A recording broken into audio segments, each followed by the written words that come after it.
This one is about Jacob Mann. Jacobmann. He's one of the people I was in jail with. He had some medical issues, and instead of helping him with his medical issues, the officers, he was laying in front of the door, needing medical attention, and they treated him completely like trash. But I stuck up for him. It's what I do. Nobody stuck up for me in court. Nobody. The people who knew what's going on didn't bother showing up to court. Now, they all had reasons, like having to work, not having the money to go. These are legitimate reasons, in my personal opinion. However, the police didn't do their jobs because these people didn't show up. There wasn't public support for me. There was public hatred for me. There was a lot of people that were in these Facebook groups with all this hate and slander against me. The people who stuck up for me were kicked out of these groups that are full of slander. I asked people to take screenshots of the slander, and I got a few screenshots. But these people had time, plenty of time, to cover up what it is that they were doing. Because people took their dear sweet time, months and months and months. People didn't want to do any work to help me. They thought that telling me what to do was help. But it's not.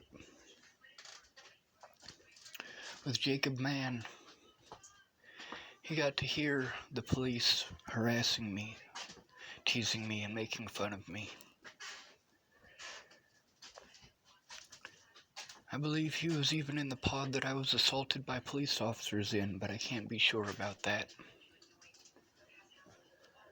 However, I have the police report from Mr. Matthew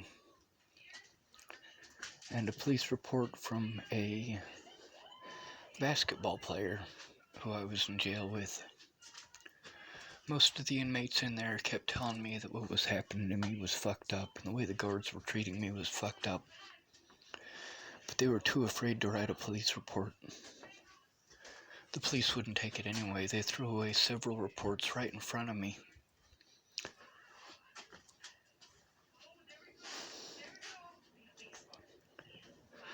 I was shown nothing but disrespect by law enforcement. Nothing but disrespect. Every time that I tried to make a report, they either threatened me, harassed me, and assaulted me, or blew me off. They never once tried to investigate any of the harassment or assaults against me. They never once took a look at the evidence. They did everything in their power to protect their fellow officers from their fellow officers' wrongdoing. Meanwhile, the difference between these people who got a day in court to get these officers out of office, out of those patrol vehicles, out of those uniforms, and had those badges taken off. Those people had actual support, people who actually cared to help them how they needed. These people got the help that I was asking for, the help that I was promised by people like Miss Peaches. People like Shannon Alvarado. Now, Miss Peaches, a lot of the time she had legitimate reasons. She had a job, she had to work. She has kids. But there was a lot of time that she could have spent helping me. She came over to Tabby's once. She was going to help me to get a lawyer. She came over. She looked up a couple of lawyers' phone numbers and then left. Told me that she was going to come back, but she never did. Now, the thing about Jacob Mann is that I have been in contact with him. He's going through some shit of his own.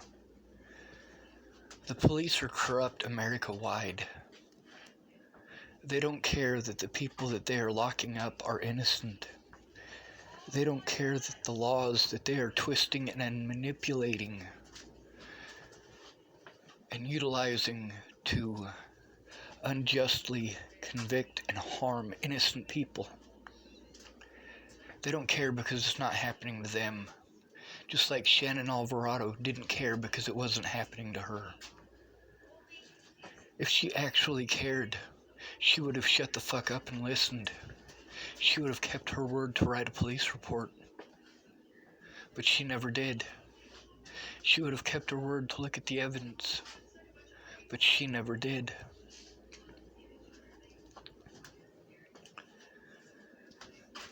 See, here's the thing. When I say that these people made no effort to actually help,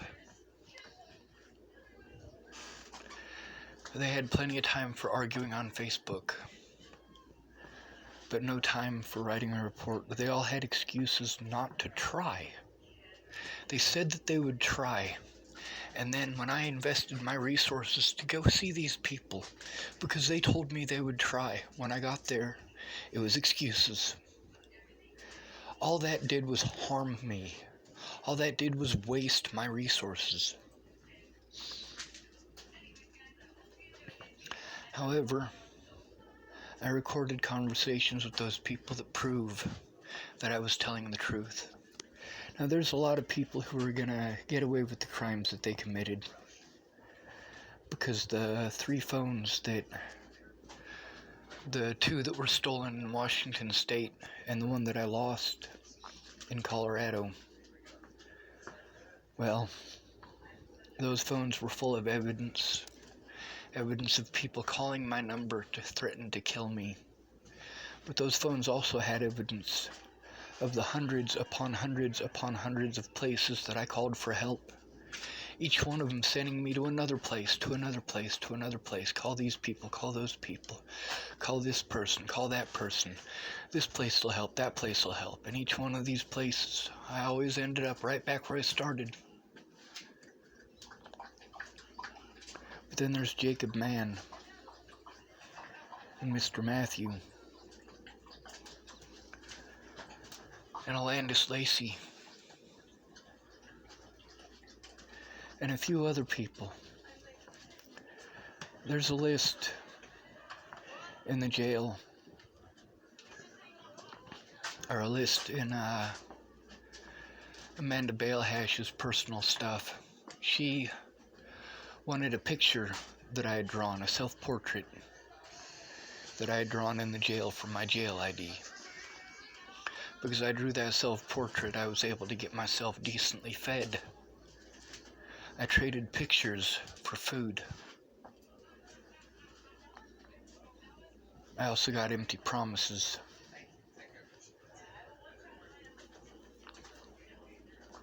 The fact is,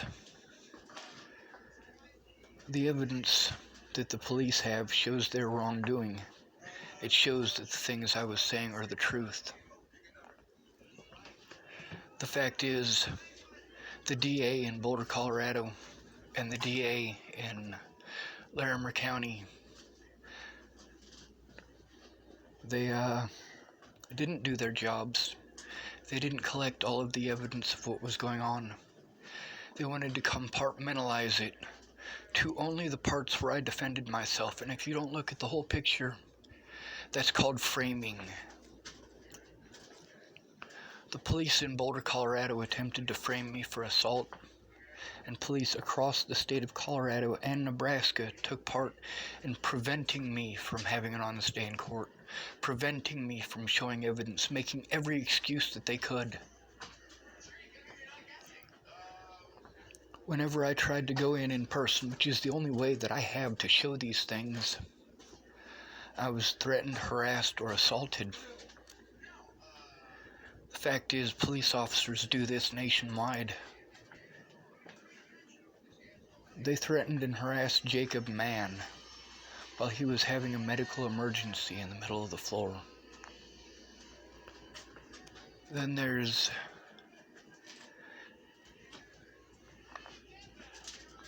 Jacob Mann, and he happens to be Muslim. He was born in Jerusalem, and the way the police treated him wasn't very good either.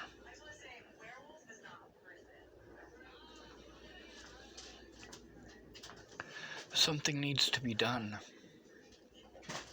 In order for me to get an honest day in court, people needed to come forward together, not one at a time spread out. You're goddamn right I'm pissed off at these people. Shannon Alvarado, I have every right to be pissed off at her. I knew that she would treat me the way she treated her boyfriend if I spoke up. But the fact is, all of the issues that I had at Shannon Alvarado's, all of them were from the way that she treated people when she was drunk. When she was sober, things were fine. But then there's the fact that I needed to be able to make phone calls during the day. I needed to be able to work during the day. Just like at Candace's. And just like at Candace's, I was cut off and prevented from doing that.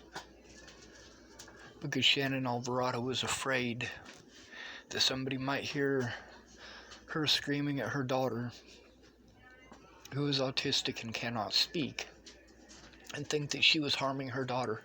And I can tell you straight up, that's not the case. Shannon Alvarado would never hurt her daughter. Never. Shannon has marks all up and down her arm. She has clumps of her hair that have been yanked out by her daughter. But there's also the fact that Shannon is very loud.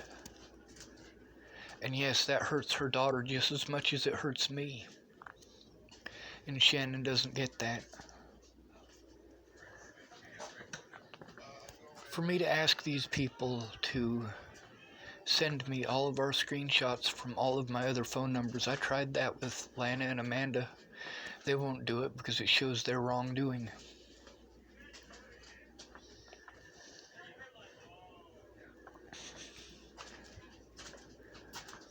If I had those phones, then I could show it. But the fact is, there was so much of it. I spent so much time trying to get help. And these people wouldn't help. They said they would help me how I needed. But they never did. The help that they thought or assumed that I needed, because they didn't find out the situation. I wasted my resources for that.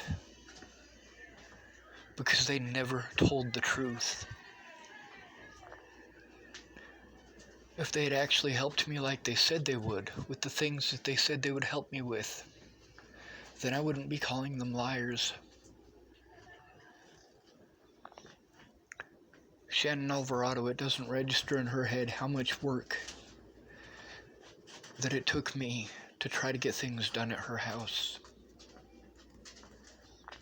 How difficult it was for me to not shut down completely and have a meltdown every time I heard her screaming at her boyfriend. See, before I hurt my back, I wasn't dependent on people. I was able to take care of myself. I wasn't able to make enough money to get unhomeless, but I was able to take care of myself. I was able to walk away from negative situations and abusive situations. But after Natalie was killed, I was entirely dependent on these people to keep their word, because without them keeping their word, I was never going to get an honest day in court. I will have to endure abuse for the rest of my life because of bureaucratic bullshit that prevents the victims of police brutality from defending themselves, from going to court, from having any money. They abused me physically, mentally, and financially, and slandered me in court repeatedly. Even the judges did this. claiming that I wasn't trying to get help, claiming that nobody was willing to help me. Meanwhile, these people, either they were lying to me or they were willing to help me, and the situations prevented them from doing so. No matter what the situation, these people needed to come out in public about what they knew, because the police weren't going to do their jobs. The public pretenders weren't going to do their jobs. And they were going to continue locking me up and drugging me unless these people came forward. Fuck the media.